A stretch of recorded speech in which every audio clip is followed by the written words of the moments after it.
Imbang yen padha-padha prajurit Dwarawati gabung dadi siji karo prajurit Mandura.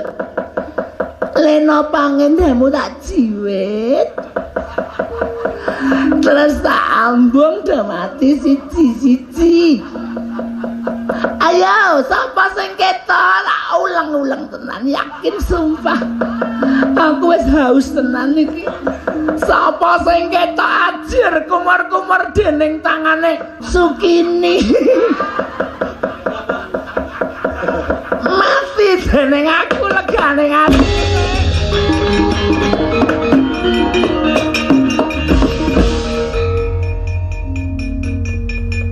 Sopo iki? Aseme bagus banget ya. Sopo iki? Brengose ya ampun nggon aku kalah kenthel. Ketel kok kenthel. Heeh, kenthel. Sapa Mas? Setyaki. Setyaki. Yo, Setyampuh aki cilik. Cilik nek ngampuh, ya ampun, cilik nek ngampuh. Mbangane gedhe ra digdaya. Awulung cilik nek ngampuh. Atos to, Mas? atos. Ya ampun marai gregel ya awakku. Sopo? Sukini, Mas. Sukini. Kok lanang brengosen? Nek awan sungkono. Nek bengi Sukini. Awan rupengi kok beda. Anu menurut kebutuhan, Mas. Iki kan malam. Arep ngopo mrene? Nglabrak wong Dwarawati, wong Mandura sing gabung dadi siji. Ayo, amuk selamat aja merata imbangin padha-padha. Pelak atas pisan tis ngono, gletak ya ampun, nek wis gletak aku ra kuat ya ampun. Ya ampun. Kowe iki jane lanang apa wedok? Mana kebutuhan, Mas? Nek aman ono kerja bakti ya dadi lanang. Nek bengi ya wedok, Mas. Ya perang yuk. Ayo. Kaya apa aku sing tekani pati? Lho, perang kok nganti mati ya aja lah, Mas. Perang nganti lemes wae cuma. Suwe-suwe kok ngilani. Masa aku gilani to, Mas?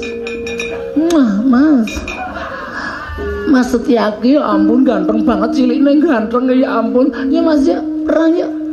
Ayo to, wis setengah loro masa ora ana sing perang karo aku ya. Tak korting wis Mas ya. Ayo Mas. Gilani. Ya ampun, Mas Setyaki iki lho wis nyang-nyangan kok ditinggal. Ayo to Mas, wis sore mau ana sing marani Mas. Ampun, nganggur. Tak pepe nang aspal dadi kemripik. Gregeten aku. Sapa sing entuk ya? Sapa iki? Piye ya? Apa kurang apik to ya aku gak wis andang-andang lunga ya ampun ra tau ngerti banci deh. Lho durung-durung kok ketawa Mas e. Sapa Mas? Pragoto. Wis apa? Brengosen kok bengesan.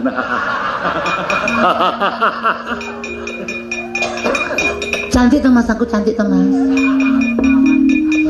Gilani. Mas Pragoto ya ampun piyaine ceria full humor. Full humor dasmu. Ora ana apa-apa kok guyu lho.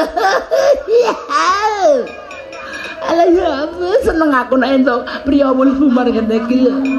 Wong iki lucu. Lucu banget. Lucu jenggolmu melocot. Ayo Mas, belut karo aku. Gelut kok belut. Ya saking kepengin kemayune nganti trucut-trucut omonganku Mas. Iya gelut ya. Yo, nanti papane. Ayo, kayane iki penak ning isor jembatan Mas. Wah, cahe duane. Enak mundur. Nyemelangi. Ah ya ampun entuk lanangan eleke ya mesti wegah karo aku ya ampun wis remu-remuane menungso apa ya. Apa ambek golek santosa wae apa ya iki. Wis kae genah nekat nek kae wis.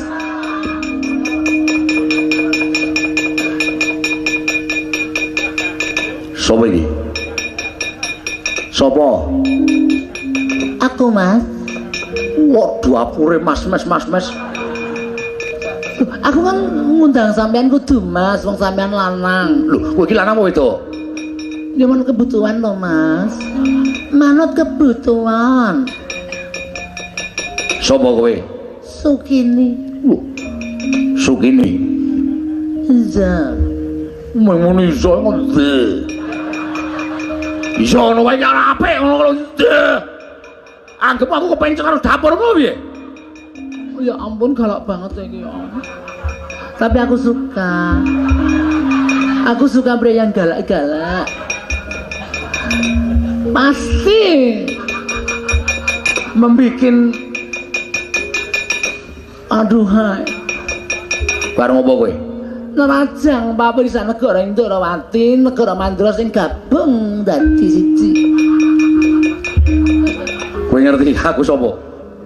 Sama sapa, Mas? Nata Mandura Prabu Baladewa. Nata Mandura Prabu Baladewa. Ah, ya ampun, Mas Bolot. Baladewa, bolot dasmu kuwi. Oh, kasar banget iki omongan. Ya ampun, ya ampun. Wah, Mas Bolot sing sak bareng terus antosana. Lah. Mulane kok dedeg piadeke padha, kaya kembar. Ming sik Mas Bolot kira tebusen antosana to ireng, kan kembar, pakartine kembar sak isore jelamaan. Iblis ana panut paring cacrat. Minggat ora kowe? Minggat ora kowe? Kowe bebeto karo Nata Mandura Prabu Baladewa. Aku ki ratu aja toko guyon. Kowe guyon iki Baladewa pengen